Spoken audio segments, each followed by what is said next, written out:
अभी बहुत सारे आर्टिकल पब्लिश हुए हैं जिसमें ये बोला गया है कि अडानी एंटरप्राइजेस के जो शेयर हैं लगभग 35% नीचे गिर गए हैं। अभी हाल ही में हमने कुछ टाइम पहले देखा था कि अडानी एंटरप्राइजेस के जो शेयर थे वो 1017 रुपये का आ चुका था। इसका मतलब ये हुआ था जब इस समय जब हिंडनबर्ग की रिपोर्ट नहीं आई थी उस समय अगर की मैं बात करूं तो उस समय अडानी एंटरप्राइजेस के जो शेयर थे लगभग 3500 रुपये के आसपास थे। तो उनकी जो मार्केट में जो गिरावट हुई है वो इस समय जो शेयर आए थे वो 1017 आए थे। इसके बाद इसमें उछाल देखने को मिला है। तो अडानी एंटरप्राइजेस के जो शेयर हैं इस समय थोड़ी थम से रहे हैं, लेकिन एक टाइम तक ऐसा आया था जब 1000 को भी टच कर गई थी इसकी कंपनी। इस तरीके से आया है। ये फॉल कैसी हुई इसके बारे में आपको पूरा डिस्कशन करूंगा। और इसमें हमने ये देखा है कि अडानी एंटरप्राइजेस के जो शेयर हैं वो लगभग 76% का इसमें डिक्लाइन देखने को मिला है। जिससे स्टॉक मार्केट में क्या होता है कि जो सारी कंपनियां लिस्टेड होती हैं बीएसई में, उसके बाद हमने ये देखा कि लगातार वहाँ पे इनके जो शेयर हैं लगातार गिर रहे हैं। और अडानी का जो जिस तरीके से इनके शेयर गिरे हैं, जिस तरीके से इनकी हिंडनबर्ग की रिपोर्ट आई है उससे टॉप 10 की, क्योंकि ये पहले दूसरे या तीसरे नंबर पर ये सबसे दुनिया के सबसे रईस आदमी थे, लेकिन अब इनकी जो संख्या है अगर मैं बात करूं पहले नंबर पर दूसरे नंबर पर एलॉन मस्क हैं। अगर मैं टॉप 10 की ही बात करूं तो टॉप 10 में कोई भी इंडियन नहीं है। इसमें 12वें नंबर पर मुकेश अंबानी मिलते हैं, जिनकी सबसे रईस आदमी भारत के हैं। 12वें नंबर पर मुकेश अंबानी हैं। अगर मैं अडानी की बात करूं तो अडानी के जिस टाइप से शेयर गिरे हैं, जिस तरीके से इनकी डिक्लाइन किए गए हैं शेयर, तो उससे इनका जो नंबर है इस समय 17वां आ गया है। 17वें नंबर पर हैं। इनकी जो नेट वर्थ $146 बिलियन से सिर्फ $61 बिलियन इनकी हो चुकी है। और इस समय क्या होता है कि इसके बाद गवर्नमेंट के ऊपर भी बहुत सारे इसमें बात हो रही थी कि गवर्नमेंट इसमें क्या करेगी। तो इसमें बोला गया है निर्मला सीतारमण के द्वारा कि जो हमारी स्टॉक एक्सचेंज है, बाकी सारी बैंक हैं, अपने हिसाब से डिसीजन लेती हैं, इसमें किसी का हस्तक्षेप नहीं होता और हमारा इसमें कोई हाथ नहीं है। क्योंकि क्या होता है कि अगर कोई कंपनी गिरती है तो देश के जो, अगर मैं इकोनॉमी की बात करता हूं तो उस पर सीधा प्रभाव पड़ता है इसका। अगर मैं नेशनल स्टॉक एक्सचेंज की अगर मैं बात करता हूं तो इसमें 3 कंपनियों के शेयरों को short term additional surveillance measure डाल दिया गया है। इसमें यह बोला है कि आज खबर आई थी कि बॉम्बे स्टॉक एक्सचेंज ने भी ऐसा कर दिया है। इसमें फ्लैक्सिंग कंपनी और अडानी एंटरप्राइजेस भी इसमें शामिल किए गए हैं। तो इस तरीके से बात हो रही है। अगर मैं बॉम्बे स्टॉक एक्सचेंज और नेशनल स्टॉक एक्सचेंज की अगर मैं बात करूं तो अडानी ग्रुप को जिन कंपनियों को SSM9 फ्रेमवर्क पर डाला था उसमें अडानी एंटरप्राइजेस के अलावा Adani ports and special economic zone और अंबुजा सीमेंट को भी इसमें डाल दिया गया है। अगर मैं इसकी बात करता हूं एडिशनल सर्विलांस मेजर्स की अगर मैं बात करूं तो इसमें अडानी की 3 कंपनियों के इसमें डाल दिया गया है कि इनकी निगरानी की जाएगी और इनका देखा जाएगा कि इनका लेन देन होता कैसे है।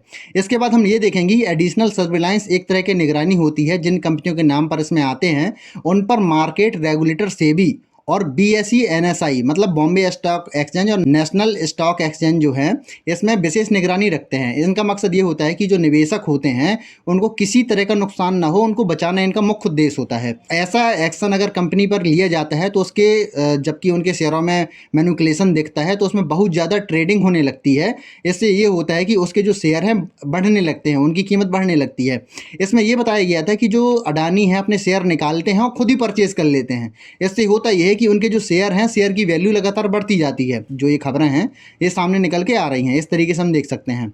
अडानी ग्रुप की जो मुश्किलें हैं बढ़ी थी अगर 24 जनवरी को हिंडनबर्ग रिसर्च की रिपोर्ट सामने आई थी, जिसके बाद हमने ये देखा कि जो अडानी के जो शेयर हैं लगातार गिरने लगे थे। अगर मैं इस समय मार्केट कैप की बात करूं तो इसमें अडानी एंटरप्राइजेस में अडानी ग्रुप में लगभग $100 बिलियन की गिरावट हो चुकी है। अगर मैं हिंडनबर्ग की अगर मैं बात करता हूं तो उन्होंने अपनी रिपोर्ट में दावा किया है कि अडानी ग्रुप शेयरों के खुल्लम खुल्ला जो गड़बड़ी हैं और अकाउंटिंग फ्रॉड करते हैं, जो दिखाते हैं कि ये बहुत ज़्यादा ट्रेडिंग हो रहे हैं लेकिन ऐसा होता नहीं है।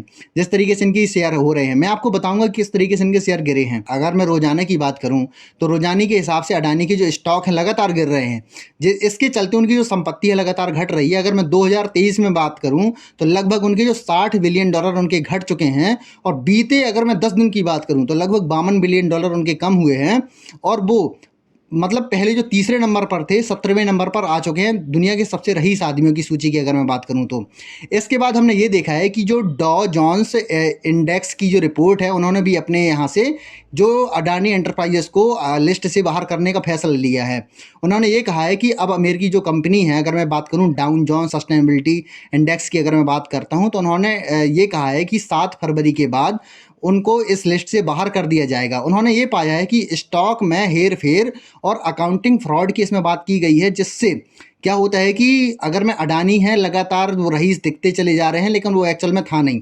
जैसे ही हमने ये देखा कि हिंडनबर्ग की रिपोर्ट आई है, तो अडानी की जो शेयर तो गिरे ही हैं, प्लस इनकी जो नेट वर्थ है वो भी गिरी है, जिससे दुनिया के जो सबसे रईस आदमी थे तीसरे नंबर पर वो भी आ गए हैं।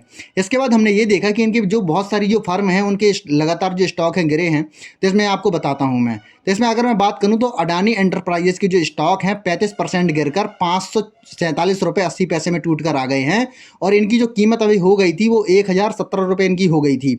इसके बाद हमने ये देखा कि अडानी पावर के जो शेयर हैं वो भी गिरे हैं। तो उन्होंने ये बोला है कि इनके जो कारोबार कर रहे हैं इस समय पर वो 1622 रुपये में इनका शेयर आ चुका है। अगर मैं अडानी बिल्मर लिमिटेड की अगर मैं बात करूं तो उनके जो शेयर हैं 5% गिरकर 399 रुपये 95 पैसे पर आ गए हैं। अगर मैं अडानी ट्रांसमिशन लिमिटेड की अगर मैं बात करूं तो उसमें थोड़ा गिरावट देखने को मिली है, 10% गिरावट के साथ 1396 रुपये का इनका शेयर हो चुका है। अगर मैं अडानी पोर्ट की बात करता हूं तो इसके जो शेयर हैं 8.12% गिरकर 424 रुपये 90 पैसे में आ चुका था। अगर मैं अंबुजा सीमेंट की बात करूं तो अंबुजा सीमेंट के जो शेयर हैं वो 4.89% गिरकर 335 रुपये 15 पैसे हो चुका था। इसके बाद अगर मैं एसीसी सीमेंट की बात करूं तो इसके जो शेयर है 4.36% गिरकर 1761 रुपये हो चुका था। तो हमने ये देखा कि लगातार इसमें जो गिरावट देखने को मिली है। इसके बाद हमने ये देखा है कि एसबीआई ने इस समय पे लगभग 27,000 करोड़ का लोन पास कर दिया है अडानी ग्रुप के लिए। इससे ये होता है क्योंकि जब निर्मला सीतारमण से पूछा गया कि जब कंपनी इतने घाटे में जा रही है तो आपने लोन क्यों पास किया, तो उन्होंने ये बोला कि जो एसबीआई है एक स्वतंत्र बॉडी है, उस पर हम हस्तक्षेप नहीं करते, बैंकिंग अपना काम करती है अपने हिसाब से। अगर किसी के डॉक्यूमेंट सही है तो वो अपने हिसाब से काम करेगी। और जो बहुत सारी जो पॉलिटिकल पार्टी हैं, यहाँ तक कि आम आदमी पार्टी है, इसके बाद हमने कांग्रेस को देखा है, उन्होंने ये बोला है कि जो इनकी संपत्ति इसको जब्त कर ली जाए कि अपने देश छोड़ के भाग ना जाए। इस तरीके से बात आ रही है। इसके बाद हमने ये देखा कि उन्होंने बोला है कि जितने लोगों का पैसा फंसा है उन लोगों को वापस किया जाएगा। इस तरीके से बात होती है। अभी जो रिपोर्ट निकल के आ रही है उसमें ये बोला गया है कि 10 दिन में जो गौतम अडानी के लगभग जो उनको लॉस हुआ है 108 बिलियन डॉलर का हुआ है, और दुनिया के सबसे, अगर मैं ब्लूमबर्ग की रिपोर्ट की बात करूं तो 21वीं पायदान पर आ चुके हैं दुनिया के सबसे रईस आदमियों की सूची में। अगर मैं बात करूं इस समय जो अडानी के शेयर हैं, अडानी के शेयरों की अगर मैं बात करूं तो उसमें ये हुआ था कि इस समय जो आ गए हैं 1531 रुपये में, लेकिन 1000 के आसपास आ चुके थे। हुआ ये था कि इन्हें 2.5 बिलियन डॉलर का एक एसओपी निकाला था, जिसमें होना ये था कि इनको 20,000 करोड़ इनको चाहिए थे। इसके बाद हमने ये देखा कि यूएई की रॉयल फैमिली ने और मुकेश अंबानी सहित अगर मैं अनिल मित्तल की बात करूं तो उन्होंने पैसे दे भी दिए थे।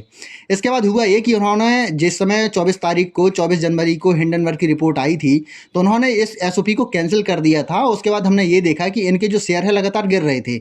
इसके बाद उन्होंने 31 तारीख को इसको जो एसओपी को इसको मतलब कैंसिल कर दिया था कि हमें किसी के पैसे नहीं चाहिए, हम सभी के पैसे लौटा देंगे। और लगातार हमने देखा है कि जिस तरीके से हिंडनबर्ग की जिस तरीके से रिपोर्ट आई है उसमें हमने देखा कि अडानी ग्रुप को मैसिव लॉस हुआ है लगातार। और इसमें ये देखा है कि जो अमेरिकी कंपनी हैं जो ये रिपोर्ट पब्लिश करती हैं, क्योंकि ये कंपनियां वो हैं, अगर मैं इंडेक्सों की बात करूं कि जिसके बेस पर जो, अगर मैं बात करूं जो इन्वेस्ट करते हैं, इन्वेस्टर होते हैं, इन्हीं कंपनियों की लिस्ट देखकर वो इन्वेस्ट करना चाहते हैं किसी भी कंपनी की। वो कंपनी अच्छी है बुरी है, इन कंपनी को इंडेक्स देखकर ही वो इसमें इन्वेस्ट करते हैं, जिससे उसके जो शेयर हैं अप डाउन होते हैं। लेकिन जैसे ही क्या होता है कि हमने कई बार देखा है कि जब इंडिया के बहुत सारी कंपनियों के शेयर नीचे जाते हैं तो इंडियन इन्वेस्टर जो हैं उसमें एक्टिव हो जाते हैं। किसी कंपनी में हमने देखा था कि कोरोना के टाइम पे काफ़ी सारी कंपनियां थी जिनके जो शेयर हैं बहुत कम हो गए थे। इसके बाद हमने ये देखा कि इंडिया के ही जो लोग हैं वो इन सब चीज़ों को परचेज करना शुरू कर देते हैं, जिससे उसके ऑटोमेटिक जो शेयर है शेयर की कीमत बढ़ा देते हैं। इसके बाद हम ये देखते हैं कि क्योंकि जितना लॉस हुआ है अडानी को, इसको बाउंस करना, उसको बाउंस बैक करके वापस आना करना बहुत मुश्किल हो जाएगा। और ये देखते हैं कि ये ऐसा कर पाते हैं या नहीं कर पाते हैं। तो आशा करता हूँ कि आपको वीडियो अच्छा लगा होगा। अगर आपको वीडियो अच्छा लगा हो तो प्लीज़ इसको लाइक कीजिए, सब्सक्राइब कीजिए एंड शेयर कीजिए। धन्यवाद।